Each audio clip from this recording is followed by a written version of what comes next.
Hey guys, I've been getting a lot of requests to do some gear videos.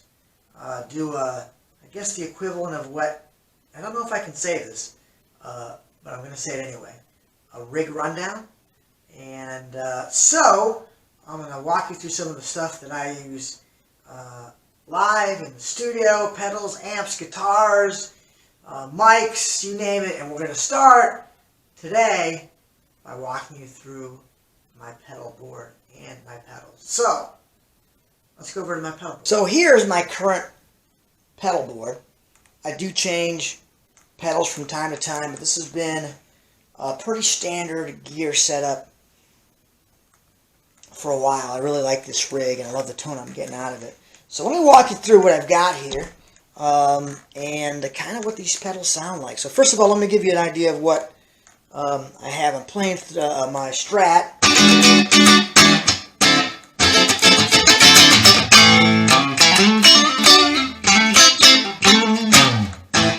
Strat through a Marshall 40 watt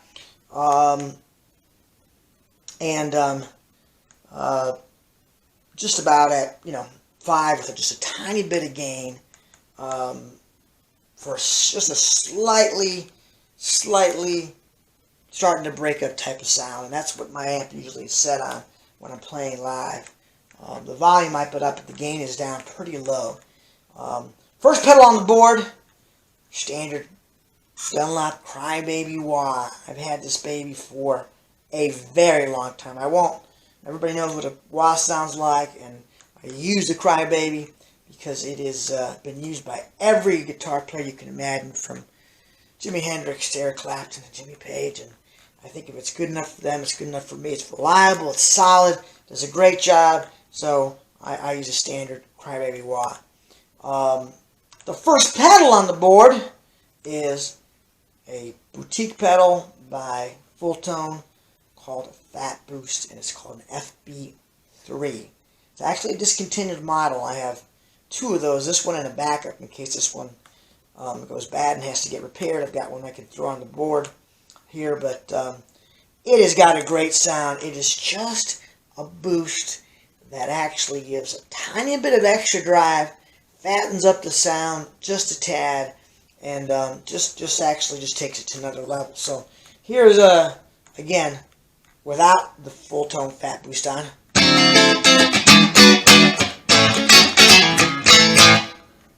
Now with the Fat Boost, same volume.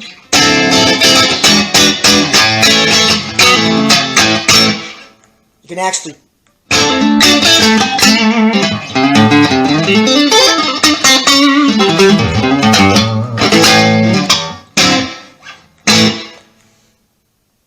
that's on about number 7 on the guitar. I usually run the guitar about 5. This is my standard rhythm sound right here, and the Full Tone Fat Boost stays on pretty much all the time. The next pedal in the lineup is the Harmonic Soulfood, which is another type of boost. It's got a little bit of drive on it. It's a copy of a very well-known famous pedal, which I can't mention for trademark infringement reasons, but it's got a picture of a certain, I guess it's a centaur that's on it. It is an amazing pedal, especially for as inexpensive as this pedal really is. And it's got a great tone, and I use it as kind of my bass, I'll call it this, my bass rock tone. So, just to give you an idea,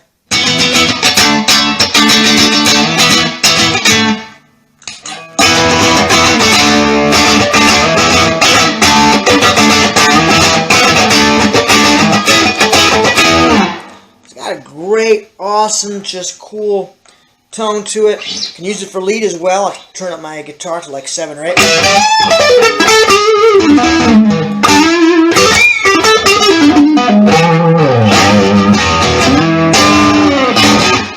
So it's got a great tone for lead, and what I love about it is it's very touch sensitive and it's very volume sensitive. So even though I can push it hard by turning up the volume on the guitar,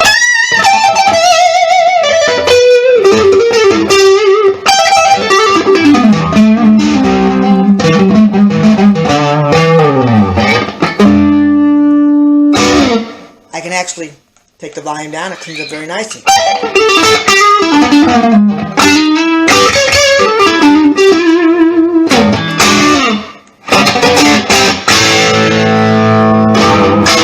So that's my Harmonic Soulfood.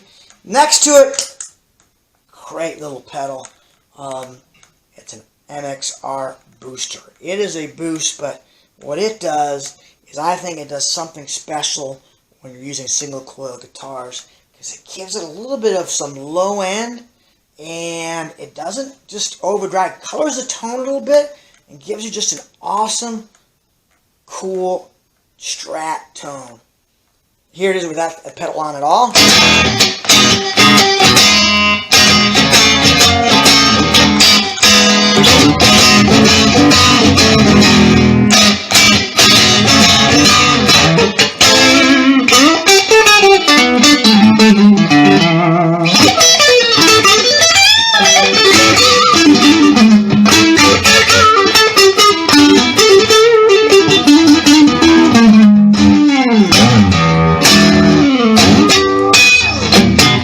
It kind of gives you an idea of what that tone is kind of like. I use it when I'm just trying to get, a little more grit on my Strat sound, and sometimes I just kick it in and do some, some Texas type blues, right?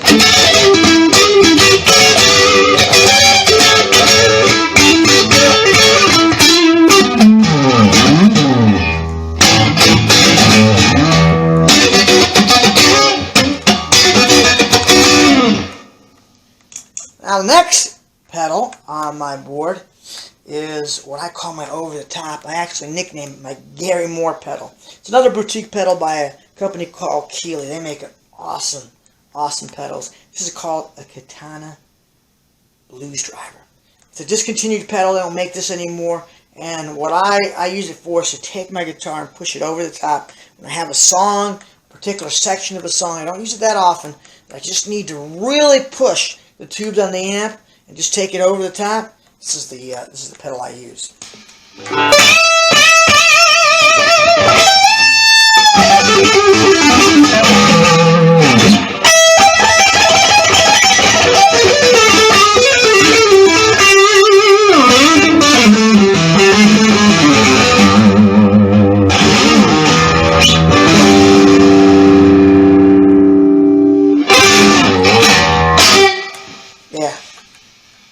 That's my Keeley Katana Blues Driver. Then on the end, I have the MXR Micro Amp. And the MXR Micro Amp is another boost. You'll notice I don't have a lot of distortion. I don't have a lot of fuzz. I don't have a lot of overdrive. These are almost all boost pedals. And I just have them different boosts for different tones, different settings, for different approaches to the guitar, and depending on what I want to try to accomplish. The MXR Micro Amp is a clean boost.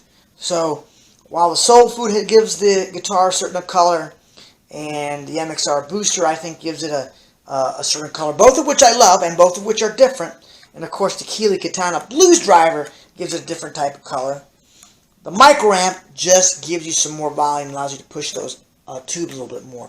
So I can use it for when I'm just playing kind of a clean song.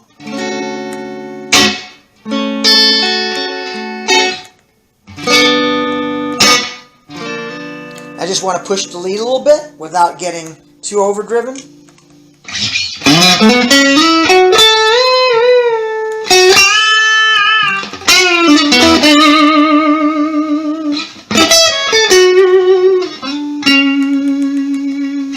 So it just gives you a little bit more volume, keeping the kind of same tone that you had to begin with. And sometimes I'll use it and stack it with one of the other pedals. If I'm not quite cutting through for some reason in that night, I'll use the Soulfood, right?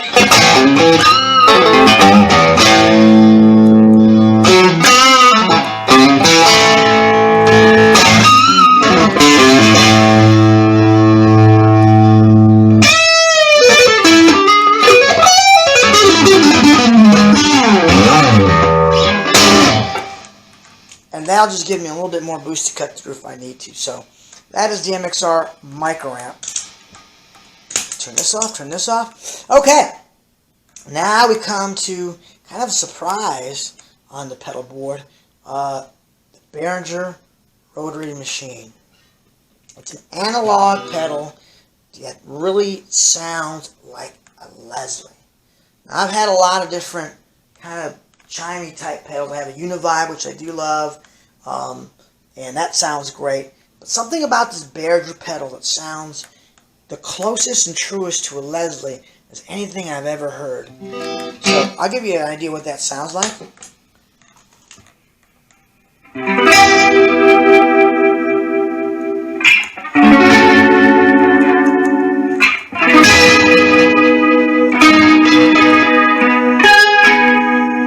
So I'm doing something like, Cream Like Bad, right? Where I'm doing a...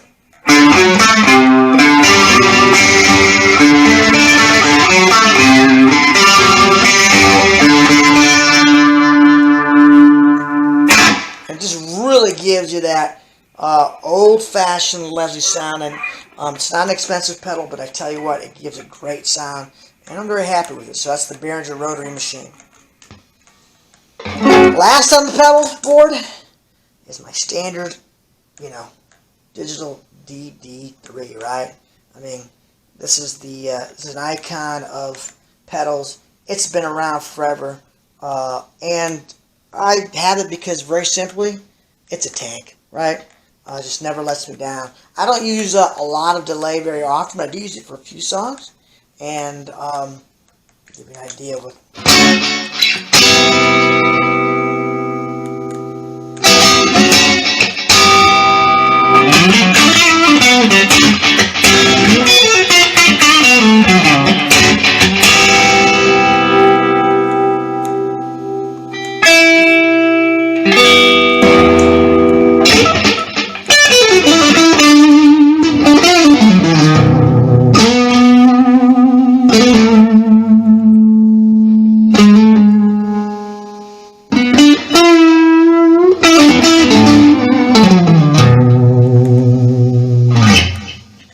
So cool, DD3, and that is my pedal board that I use. I do have an MXR brick, which powers the whole things up. Everything goes through the brick, and it's been a very reliable pedal board, part of my tone and my sound. Hopefully you enjoyed the demo of the pedal rig, and it gives you some ideas for your rig. Don't forget, tone is still in the hands, right? That's where it all comes from. So I wanted to finish my pedal gear rundown with some awesome pedals that aren't necessarily on my pedal board today, but deserve honorable mention because they're great pedals. They've been on my board before, back and forth, using in the studio. I just think they're pedals that you should know about. So let's run through these real quick for you. The first pedal I'm going to grab is MXR Univibe. Obviously that shimmery vibrato sound that you hear on so many different records. Stevie Ray Vaughan used an original Univibe. It's a great sounding pedal. Currently I'm using the Behringer rotary machine on my board because I'm using more of a true Leslie sound for the songs that are in my current set list. But this thing will come on and off my board all the time. Great pedal. It's a Univibe. This one, I love this pedal. This was on my board for a couple of years. Come off, goes back on. It's an exotic EP booster. This little pedal is truly kicks some butt. What I like about it is not only that it's a nice boost, got a great sound, but it gives the tone a little bit of a unique shimmer, which I really appreciate, especially with rhythm guitar when I'm playing rhythm. And I think it's designed to sound like an old Echoplex. The Echoplex is the pedal that Jimmy Page and Eddie Van Halen used in the day, and this thing really sounds like that, and it's an awesome pedal. So this will always make its way on and off the board. You can't go wrong with it. Octafuzz. Okay, this is the full-tone Octafuzz. If you can't tell by now, I'm a big full-tone fan. I think their pedals are mostly built like tanks. I mean, this thing is solid as can be. and they just have great sound and a great tone. And the full tone Octafuzz is the same one I believe that Gary Clark Jr. uses, and it's just like it sounds. It's a dirty, mean, nasty sounding, cool sounding fuzz. It's got that octave feature, which is what you hear on some of the Jimi Hendrix albums, as well as Gary Clark. So I've used this on. This has come off my pedal board a couple of times. This is more of something I use in the studio as needed. And if you're talking about other fuzz, here's another incredible full tone pedal. This is a full tone Soul Bender. I'm not sure if they make this anymore, but the Soul Bender is a copy of the original Tone Bender. And the Tone Bender is the first pedal, first kind of overdrive fuzz pedal ever made. When I say ever made, it was the pedal that was used on Satisfaction with Keith Richards and Jimmy Page on the first Led Zeppelin album. They obviously, you can't get tone benders anymore. The Soul Bender has the same chip in it, the same circuitry. It's designed to sound just like it, and it is a cool sound. The last one is a secret weapon not a lot of people know about. It's the Way Huge, which is a great company, Octopus Analog Delay. And this pedal, guys, is used by John Mayer, or was used on John Mayer's blues album. And John Mayer is just an amazing, amazing guitar player. In my opinion, he's one of the best in the world. And he's got great tone, and this Octopus is part of his secret weapon. Jeff Beck uses one. If anything's good enough for Jeff Beck, it's definitely good enough for me. It doesn't go on my pedal board all the time because, I'm trying to keep things condensed. But every now and then I'll pop it back on. I do use it a lot in the studio. It's got a great sound. So, these are the honorable mention pedals. Each one of them is amazing and special in its own way. That's kind of my pedal rundown. I will do some more of these videos. We'll go through guitars. We'll go through acoustic guitars. We'll go through amps and everything else. And I'm glad this was helpful, or hope this was helpful. And I'm glad you could join me for this gear rundown. So, peace and love. We'll see you again soon.